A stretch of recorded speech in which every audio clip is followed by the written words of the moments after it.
Right, so let's do the attendance check. So please put your hands up.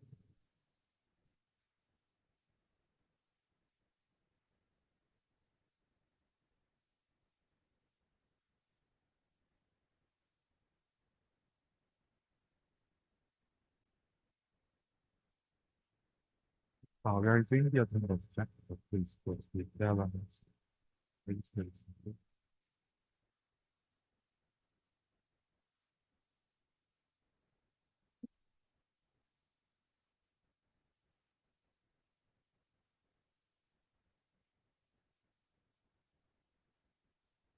Yep, we are doing an attendance check, so please remember this number, 585.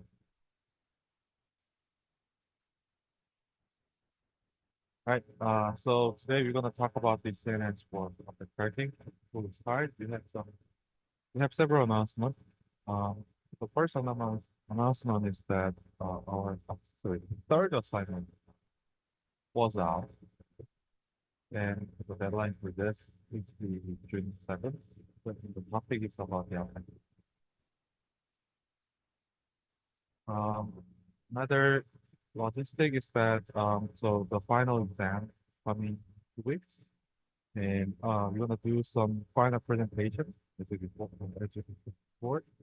So we don't have the final exam, but this final presentation will something. And the instructions for this final presentation will be this today. Um, the instructions contain important deadlines and guidelines for your final presentation. So I highly recommend you to read this very, very carefully. And there are several deadlines for this presentation. So up to the Wednesday, we're gonna do the paper. So we're gonna release the list of papers to choose. So we're gonna choose the papers first. Then we're gonna make a presentation to you and please until the June 7th.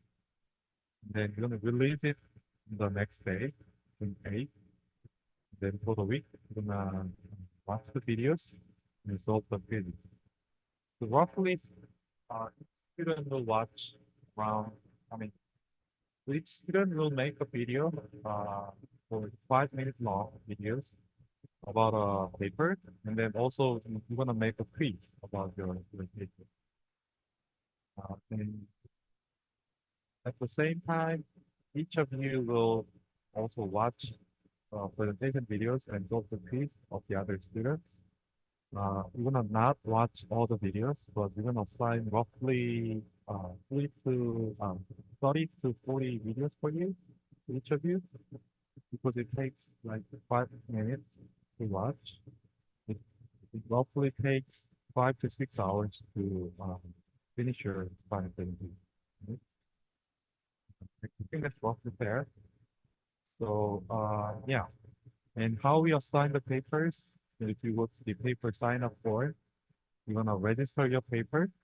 At the same time, you wanna also register some of the keywords you are interested in, like detection, segmentation, like that. Then based on that keyword, we're gonna do the given. Gonna try to assign roughly similar number of papers to each of you. And for every one of you, your presentations will be watched by roughly the same number of students, right? So, and then also your presentation will be evaluated by the peer. You're not just watching the videos and solving the quiz, but you're also going to evaluate the quality of the presentation and quiz of your peers, right? That also counts, right? So stay tuned for the paper instructions, this instructions. Any questions? Right. So one thing I want to make sure is that the timeline is very tight. Right? So the paper meeting is in 2 weeks, finishes in 2 weeks. Paper presentation and uh, the pitch loadings are also should be done in a time. with this quick timeline. So there is no late submission. If you are late, it's not participating. So please respect these time deadlines. Otherwise, I will be very good. Right, so that's roughly the plan. And we will learn about the perspective. So in the last class, um, we talked about the object tracking. We talked about two different classes of the object tracking. The first one was the focus tracking. The second one was the distance tracking. The difference is that the probabilistic tracking, we are based on the Bayes theorem. We extend the Bayes theorem to the sequential data. Then we basically propagate the probabilistic density of the target over time. And the tracking is basically selecting the most probable location of the object. Then in the descriptive tracking, on the other hand, we don't maintain the explicit density, but we are learning the character, formulate the problem as total problem. So basically, those detector or the classifier is applied at every frame to detect the object. Based on the different results, and optionally retrain the classifier.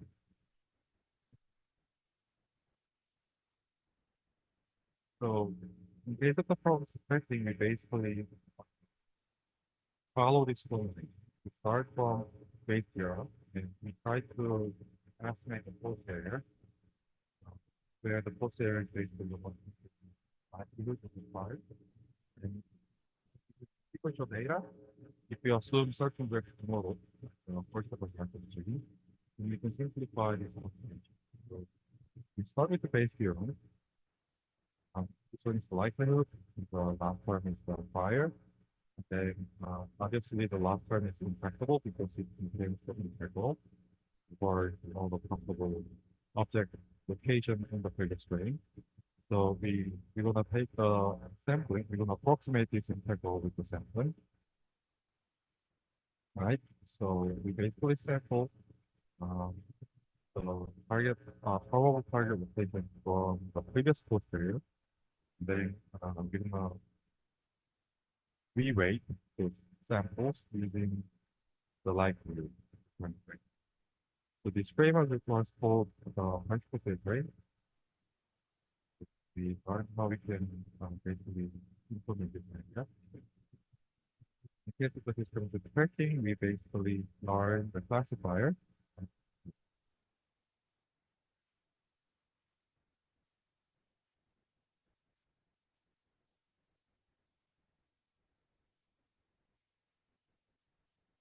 Yeah. So is my audio okay?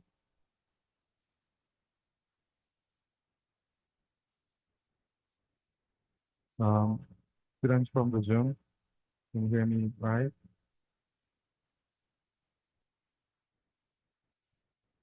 Okay, I think I have my folder notes. Right. So in the descriptive tracking, basically we are learning the classifier. So we consider the target as a foreground and the other as a distractor. So we learn the binary classifier that discriminates this target from these distractors. Yeah, and then the detection, sorry, the tracking is basically applying this classifier to the current frame, and then we get the binary classification result as a target. Right? So we learned how we can implement this descriptive tracking. So we start with a very simple regression objective function. This is the ridge regression objective function. Y is the target, X is the samples, W is the parameter of the classifier. We learned this classifier with this objective function. It has a closed form solution, which is like this. What you notice is that it has the inverse of the matrix which is the very expensive computation. So we're gonna approximate this. We're gonna reformulate this ridge regression problem using some specific form of the sample. So if we construct a sample this way as a circular matrix, so the first row of this matrix is the positive sample. The other rows are shifted version of the positive sample, which are all considered as the negative samples. So if we formulate, if we construct our sample matrix as a circular matrix this way, then this computation can be greatly simplified using only the element-wise computation.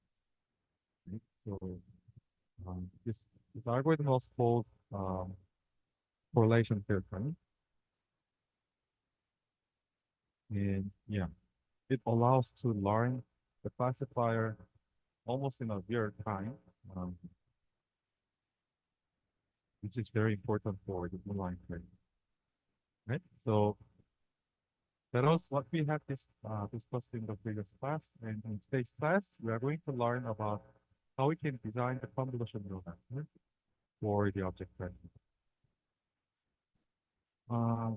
Specifically, we're going to learn some important idea of the CMS network.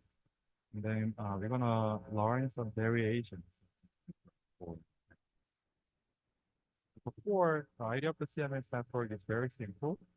And at the same time, it's not only limited for the fact, it can be also useful for the similar problem, which shares the similar issue with the object tracking. So I'm going to elaborate that later. So what I try to say here is that even though we are going to cover these ideas in terms of the object tracking, but these ideas are actually much more general. So we're going to start with the inference problem. Right? So we're gonna let's first assume that we already have the classifier, and let's think about how we can apply this classifier for the tracking. So we're gonna talk about the tracking, discriminative tracking framework for this lecture. So if we already have the classifier, then the problem of the tracking is very simple. It's basically just a simple classification problem. Let's say that we have a set of samples where each of the sample is denoted by X, and we have a model parameterized by the W. Then we have basically tried to measure the score of each sample using the learned parameter W, and that's why the dot product. Right? So we basically measure this classification score for every candidate sample. And then if we take the one with the maximum score, then that is basically the tracking. Right? We already discussed some challenges of traditional tracking algorithms, and that's basically can be categorized into the problems in the representation and problems in learning the classifier. I'm going to elaborate this. But first, the problem with the representation. As we discussed in the previous class, there are many challenges in object tracking. And one of the most important challenges, how we can represent the target. What features we want to use to represent the sample. It's because in the tracking, there are a lot of appearance variation. Right? The object can be uploaded by the other object. Object illumination can be changed if it is in the sunny side and going to the shady side. It can be, the object can articulate, there could be a deformation. Object can rotate or change its scale. A lot of factors of variation that changes the appearance of the target over time. So building a robust classifier for all of these spectral variations is important for the object tracking. So how we can, what features do we want to use? What feature would be most robust for all these vectors?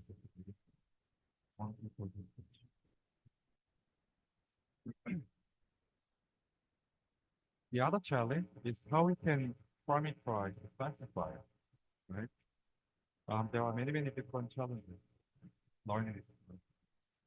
One of the core challenge is that we only have a one sample at the beginning of the video as a ground truth for learning classifier.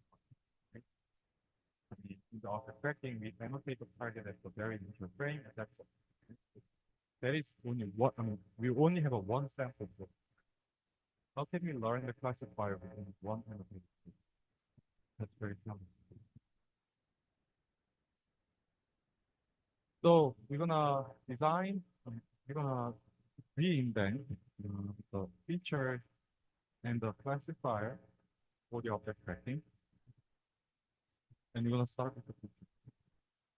So one of the simplest approach to improve the feature is to exploit the differentiation. The deep neural networks are known to has the most strengths in the representation.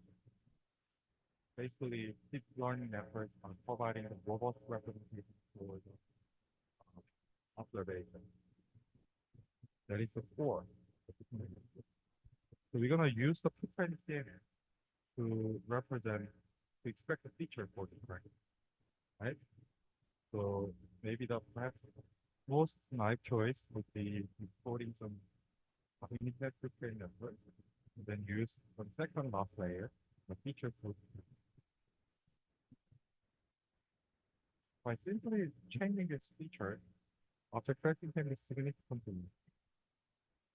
The red line indicates the slope with the same feature.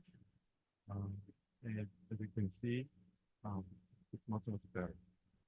The performance is much higher compared to the other baseline, more complicated baseline with the handcrafted features.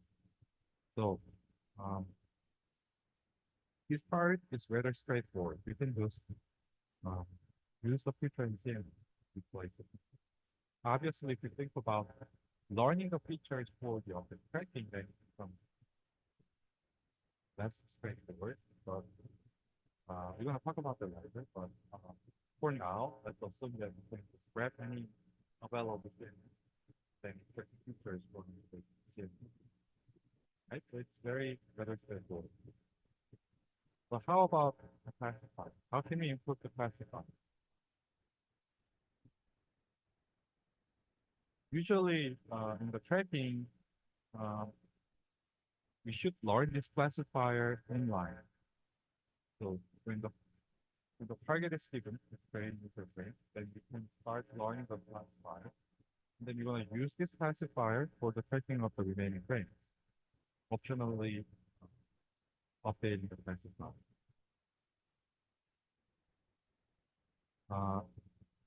The problem is that because we have only one sample for the training, the model can easily overfit. And to optionally update the classifier on the fly using the tracking results as a training samples, then it's also prone to the drift.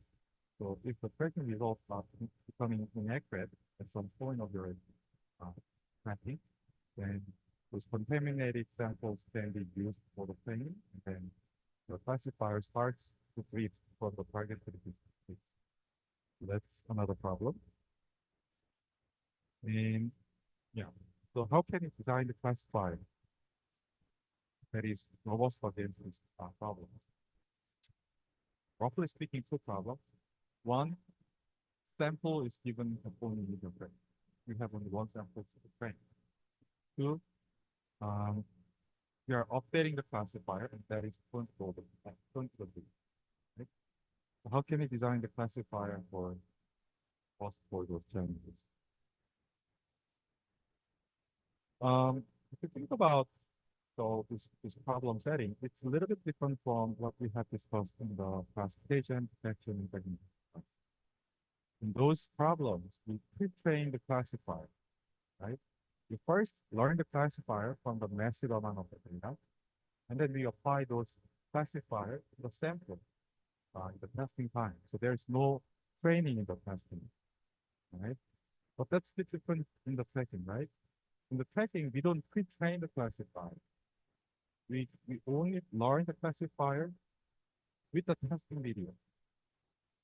right? So why don't we just pre-train the classifier with the massive amount of the video data, then apply that classifier on the fly uh, for the unseen test videos?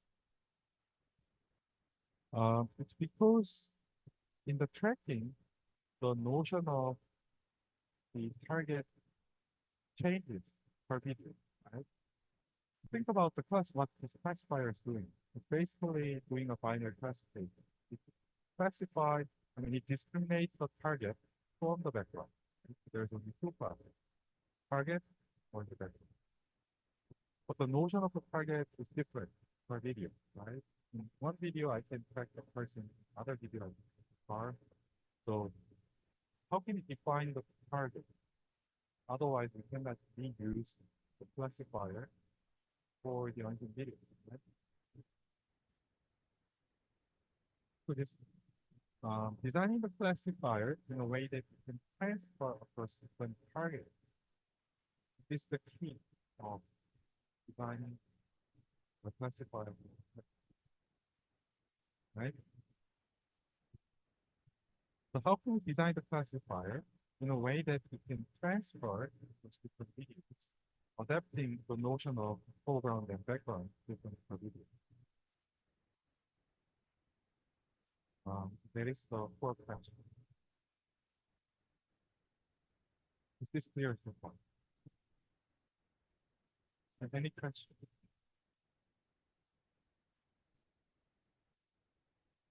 So the idea is pretty simple. So on the left, you see some,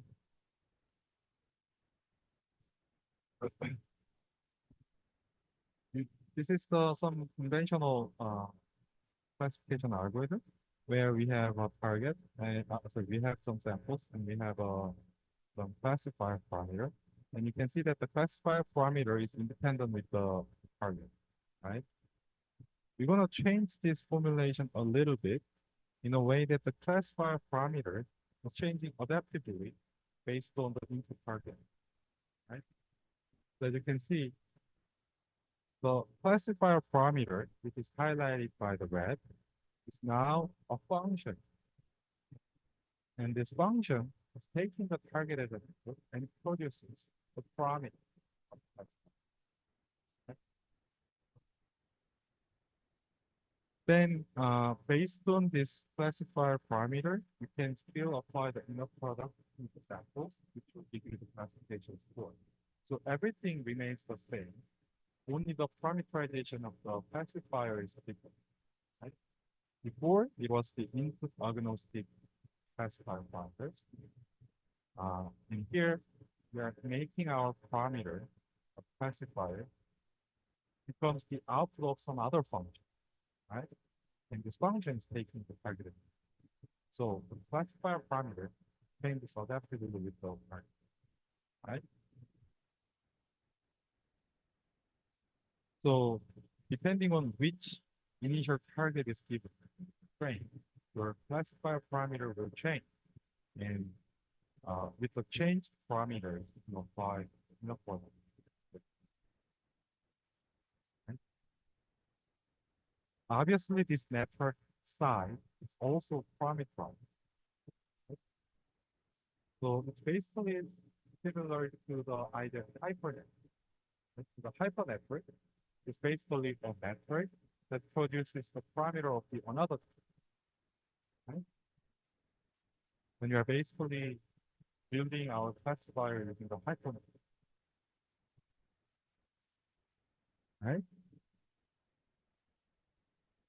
Any questions?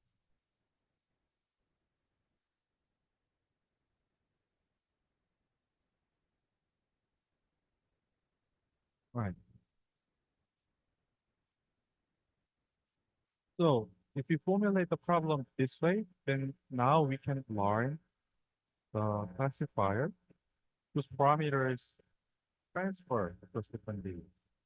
Right? So now the parameter we're going to learn is the parameter of this hypernetwork size. Okay? This hypernetwork is learning to produce the classifier parameter given the target frame. So So the classifier weights are determined adaptively depending on the target. And if you train this model with the various periods, then it learns to import arbitrarily targets such that the similarity with the ground truth candidate will be higher. Right? So, and if we are learning the Python method, the knowledge is transferable.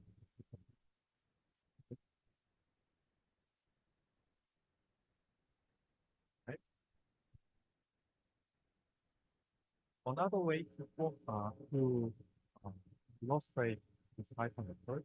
So one way to illustrate this approach is in terms of the Python method. We are learning the network that produces one error of another. Right? The other way is that we are basically learning the similarity.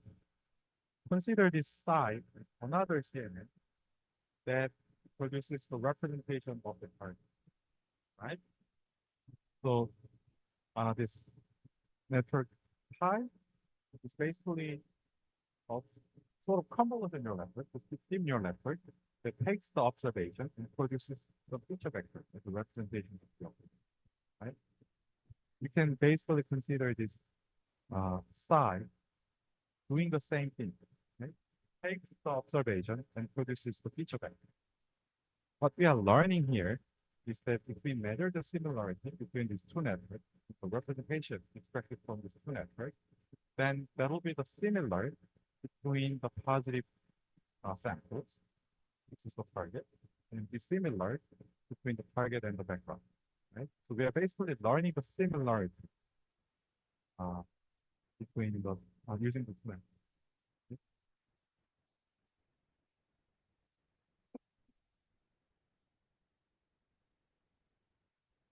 All right.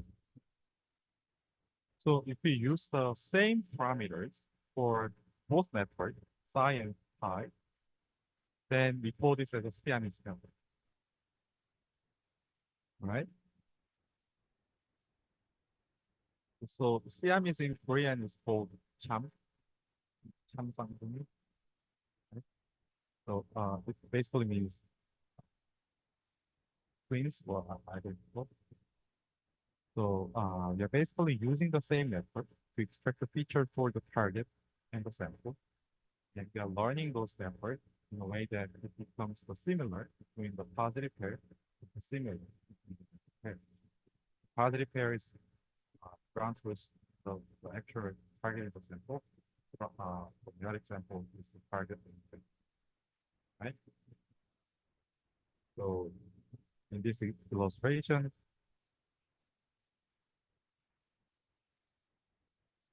these two become a positive pair, and all these pairs become together. If we make these couple pairs become similar in terms of their inner product, and these green pairs become dissimilar in terms of the product. Okay? That's the learning signal for this.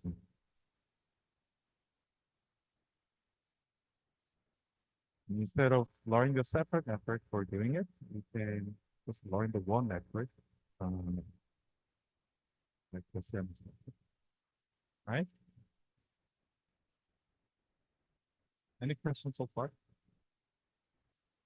Yes. Hypernetwork is the network that whose output is the parameter of the another. Another other questions? This idea of learning the classifier as a representation. Okay. Yes.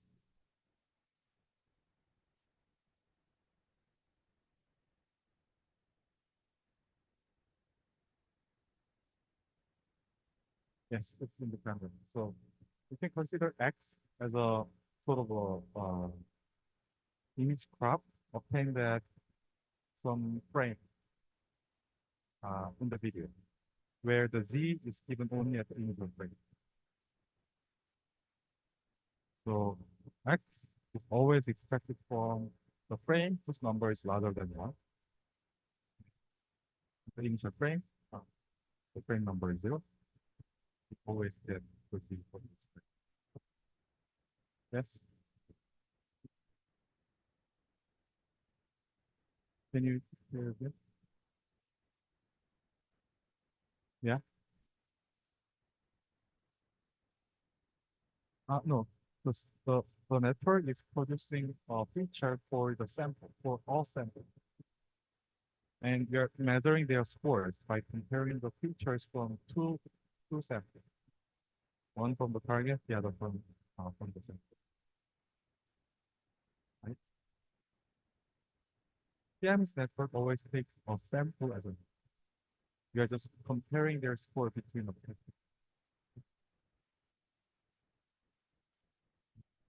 Questions?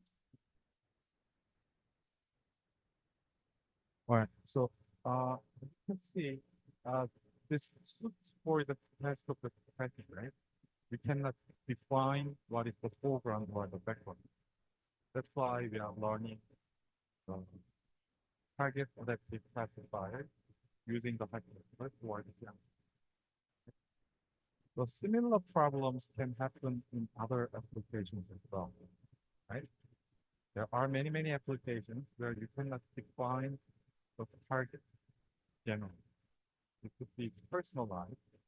It could be there could be many reasons that you cannot define what is the foreground, what is the background, right? Or the notion of the classification. In that case, you can learn this kind of hypernet. In one way to design the hypernetwork is learning the CMS network. So hypernetwork is basically producing the parameter, but instead of producing the parameter, you can design this as another feature extension. So this idea is generalizes over many different applications. Share fundamental problem. Say fundamentally the same problem, right? Yeah. Right. Right. So implementing this CMS network is pretty simple. So let's say that we have some initial target at the initial frame. And because we already have a ground truth box for the target, we're going to extract only we're going to crop those target patch from the image. Now we're going to resize the target patch into 127 by 127, right? And that is the target. On the other hand, for the frames whose number is larger than 1, we don't know the target, right? So instead, we're going to sample, we're going to compare every possible candidate from this frame with the target, right? So the frame is size to always 255 by 25, right? I'm going to take the entire frame as input. So yeah, to summarize, for the target, we want to crop the target patch and feed it as the input for For the frames, we're going to feed the entire frame. So we're going to use the fully convolution method, which can take the input in arbitrary size. So if it takes the small input, the initial frame, the size of the size will be 6 by 6 in terms of spatial resolution. If you take the entire frame as the input, the alpha feature map will be larger. It's 22 by 22. Then we're going to consider this first feature, directed from the target, as a sort of convolution filter. As I mentioned earlier, the first the first network that takes the target as input functions as a hypernetwork, right? It produces the parameter of the classifier. The parameter of the classifier, you can consider that as this design, right? Now this is the convolution filter, right? So considering this as a sort of convolution filter, we're going to apply the convolution with the feature expected from the frame. And that convolution will give us some format, which is in 17 by 17. Right? We consider this as a sort of score. This is the score of the target for every possible location of the frame. Right? So the output is the score map of the target density, target density computed in the data location. Right?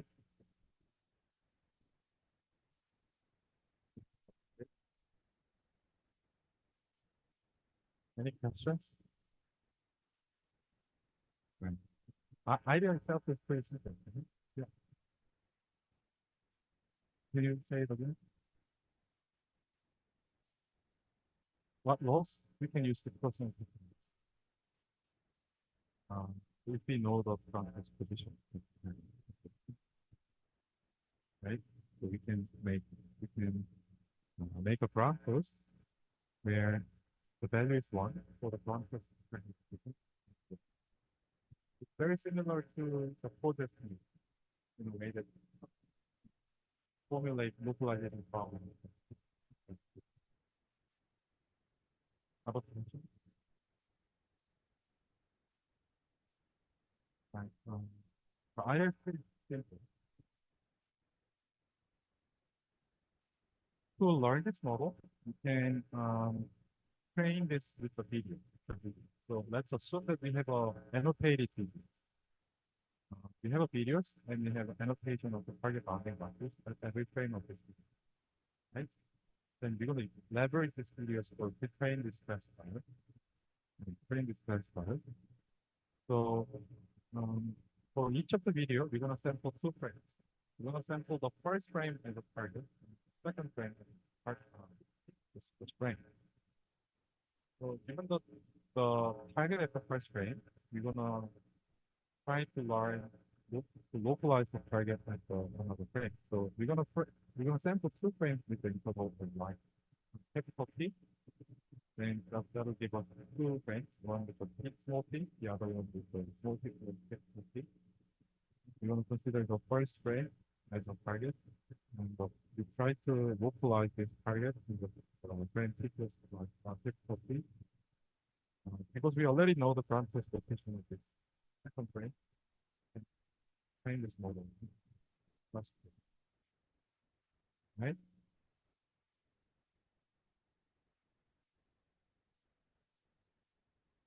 Once we learn this model, then we can apply this learned classifier for the tracking of instant target.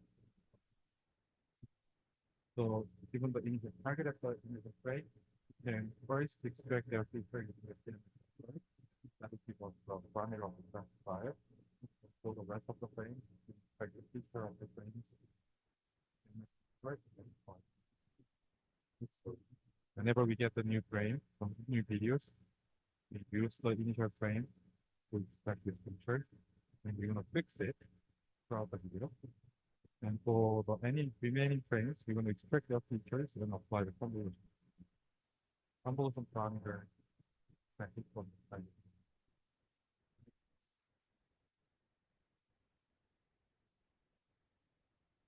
Obviously, we can optionally update the target classifier. I mean, whenever we have a new tracking result, we can consider that as an additional target, and we can use it. We can extract the classifier parameter from those updated targets.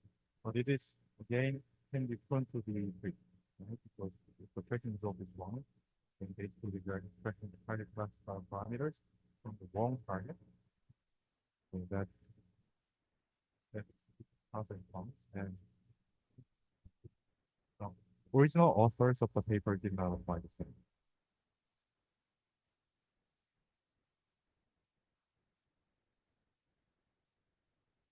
Um, yeah, so we have another question from the Zoom. Yeah, so Kang asked, the results format represents simplified location of the target, and the answer is yes. So it only represents the 2D location of the target.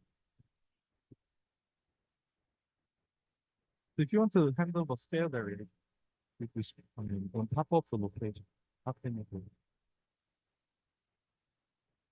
One straightforward approach is apply the image pyramid. So instead of applying a single frame, instead of having single frame as input, you can apply multiple, I mean, this frame in a multiple resolution. That's the format that will give us the score pyramid. Right? So if we have a S number of scales in our consideration, then this alpha format will be 17 by 17 by S. We resize the alpha score alpha.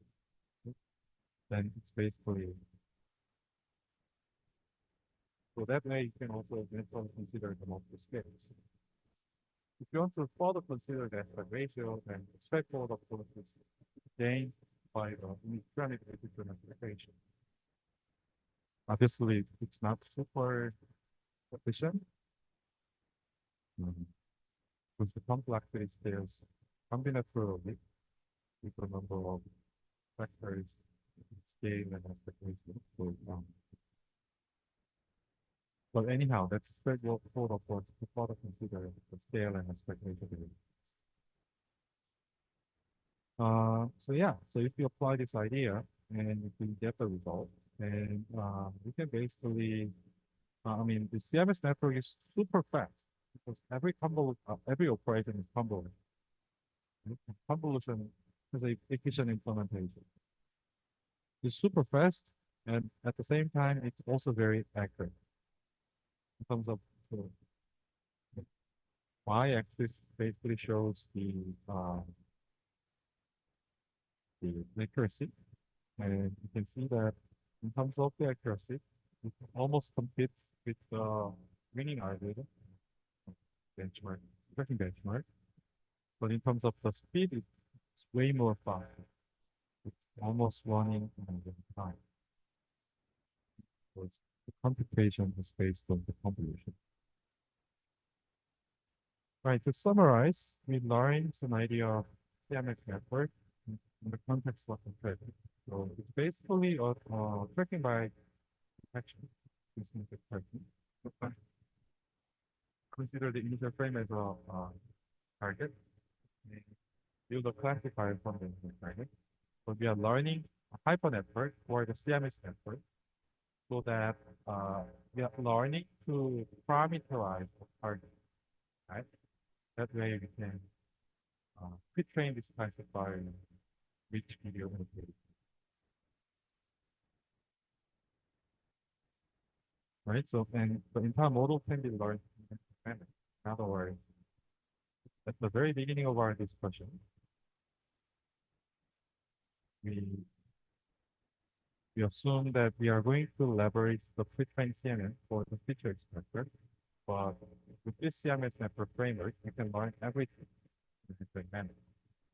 You can learn the feature, the classifier, everything we need for the classification in a different manner using the actual videos, right? And it's super fast. Right. Any questions for the CMS network? Yes.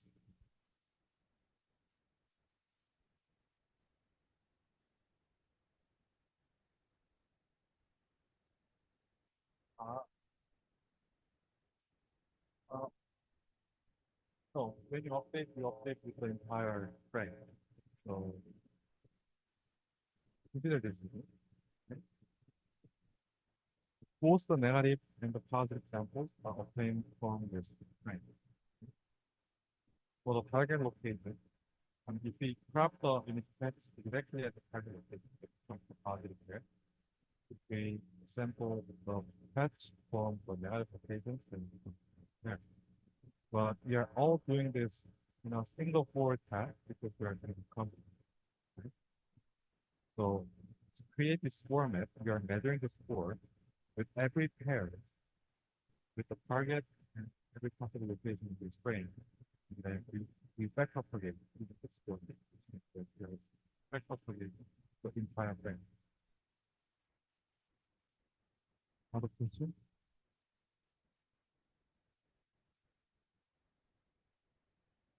Right. And also decrease the score for the bit.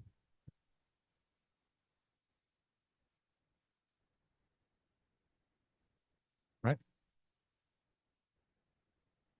So the later innovations for the CMS network is basically improving the accuracy while not sacrificing um, speed too much. Right? I mean, the CMS network idea is too simple. I mean, that's good thing. But we didn't care much about localization. We only cared, for instance, the scale variations. We didn't care about the aspect ratio changes. In terms of localizing the object, we also didn't care much about how accurately we can localize it. If you think about the object detection, um, how can you improve the localization? Let's say,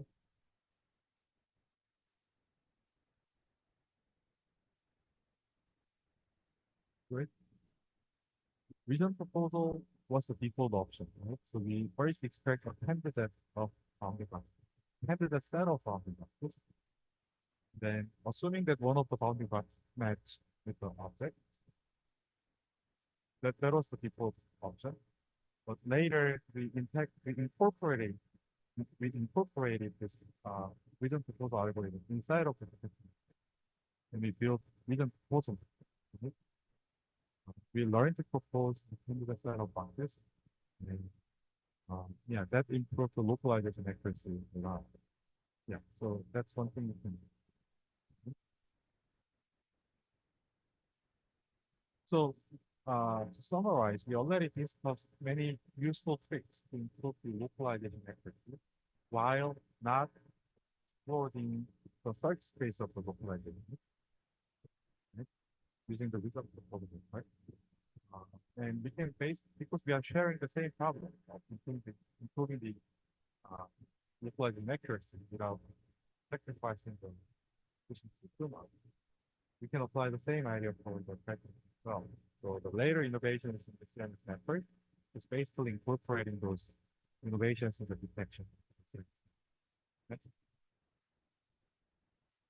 So how can you improve the localization? So basically, the object can change its aspect ratio, scale, everything over time. So if you want to handle this accurately, then you have to uh, efficiently search through all these aspect ratio and scale variations localize to find a better 3D bounding box. Right? So one step forward of so one approach is basically uh, summarized this way. Before we talk detail about this architecture, it's basically incorporating the region proposal network inside of the center. That's it. Exactly that's it. Okay? You have two branches because it's a CMS network. So we have a one branch that takes the feature from the target application, right? The other one is expected from the right? That part is identical to the CMS network we discussed so far, right? Then for each of this network, we're gonna instead of taking their inner product directly, we're gonna design the two brands. These two brands are almost same, so I'm gonna elaborate this one brand. So in this branch, we're gonna instead of just doing a direct convolution, doing the target feature and the planet feature, we're gonna first project this feature in much higher dimension. So the size of the channel in this case becomes 2k times 2 to 6, right? And then this is convolute. I mean, we are applying the convolution with this target, new target, with this frame to get this output map. So compared to the previous case where the output channel is 1, in this case where our output channel is 2k, right? So what this k refers is the uh, basically the number of proposals, right?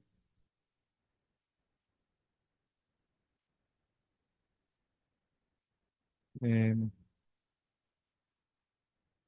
So we have k number of proposals, and each proposal can have two channels, which is the positive or the foreground or the background, right? Similarly, we can apply the another branch where in this case we have four channels, which indicates the X, Y, W, H. So this is exactly the YOLO style architecture. Right? The YOLO for the for localizing the object, you have two parallel branch that one branch predicts the classification score, the other one predicts the bounding box. Okay. Then we combine this problem. Both of them. They are basically doing exactly the same thing that with the science, right? Any questions?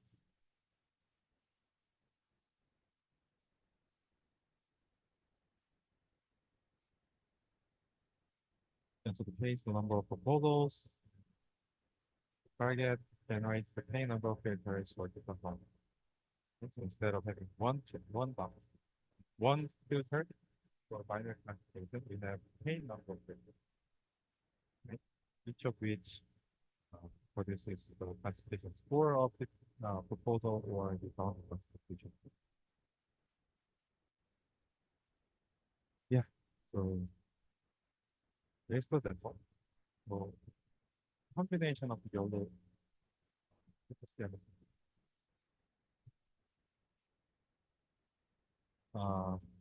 It's fast and accurate, right? Because we have another notion of visualization. So CM RTM. RTM stands for region proposal method. One problem of the CMS net RPM is that if you think about something you get here, the parameters are super large, right? In other words, the convolution that projects this target feature into this gigantic output will be very large. In other words, the number of parameters of the network is very large, and the bottleneck is significant. So we have to produce the parameter for the number of proposals. Uh, it can be exploded if we consider many proposals. So the later work try to reduce the parameters using the depth-wise. So the depth-wise convolution is basically applying the convolution over the depth as well.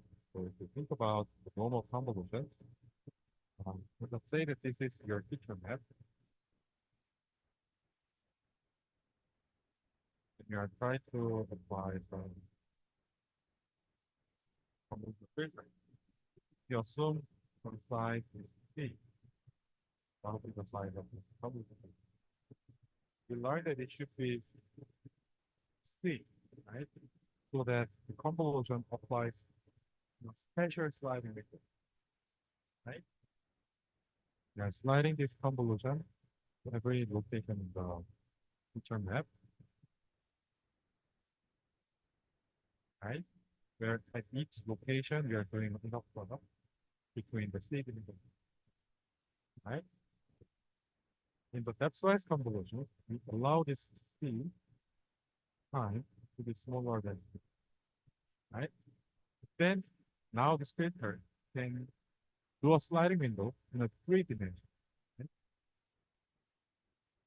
Can not only slide window, can not only do the sliding window in a special dimension, but it can also do a sliding window in a channel dimension. But it moves in three dimensions, right? What's the benefit of this? We can have a much smaller convolution filter to do the convolution. Okay? What's the downside? Now we have to define the receptive field over the channel. So we are not at every convolution, we are not looking at the entire picture. We are not looking at the entire channel. We're only looking at the part of it. So if there is a like global correlation for all the channels, this stepwise convolution, right? If the receptive field is smaller than there's a pros and cons, but you can simplify the computation. That's clear benefit. So you can apply this when it involves very large channels, right? Like this case. Your output channel size can be arbitrarily large. You can see there's a lot of. So in this case, if you efficiently project this input feature into a large output channel feature, then you can apply it. So simplify. Right? So yeah, so that's the core idea of this paper, and they apply this in a hierarchical manner, but that's super important. Yeah, so it can further improve the accuracy, and it can eliminate, so you can save the computation, you can save the parameters, and you can use those saved computations to increase the depth of the network. That's another variation. And the final variation is basically try to apply, try to do the segmentation on top of the bounding box loop library. So compared to the CMS RPM, this given proposal CMS, correct? You're going to add one more hand, which predicts the mask, binary mask at the pixel locations. So if you first look at the box and score, the score has two dimensions for each proposal because it's estimating the target and the distance, right? Reasonable. Box, we have a four dimension, which denotes the center and the width and height, width and height of the box. For the segmentation, we're gonna assign 63 by 63 channels, right? That's basically a 63 by 63 image, grayscale image, right? So at every pixel locations, it predicts 63 by 63 binary maps of the target, right? So if we predict the binary mass, then it could be much more accurate compared to simple 2D bounding.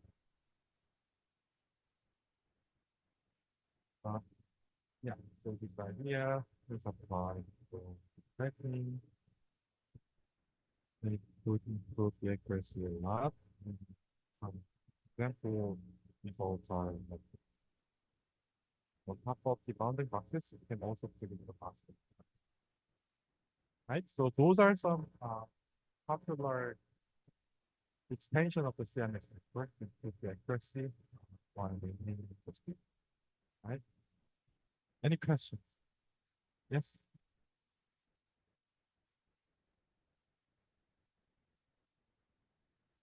Oh, oh, can you? Yeah.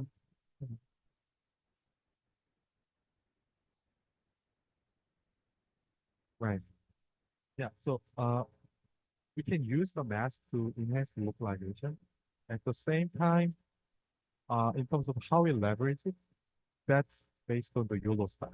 So in the YOLO style, we basically parallelize multiple predictions, right? We parallelize the score, which is independent with the boundary box prediction, right? Same thing. The mask prediction is independent with the box and the classification. So the box obtained by this network is independent with how the mask was predicted at this position. But in terms of the learning, this additional branch of predicting the mask can give you the additional learning signal. Because now you have to localize the target more precisely, which means that for doing it, you have to learn the more accurate features for the target. And that can improve the accuracy of the bounding box or the mask prediction. Because you are now more fine-grained predictions are required for the target bounding box, target mask like that. You have to learn more fine-grained features, which could improve the generalization. Other questions?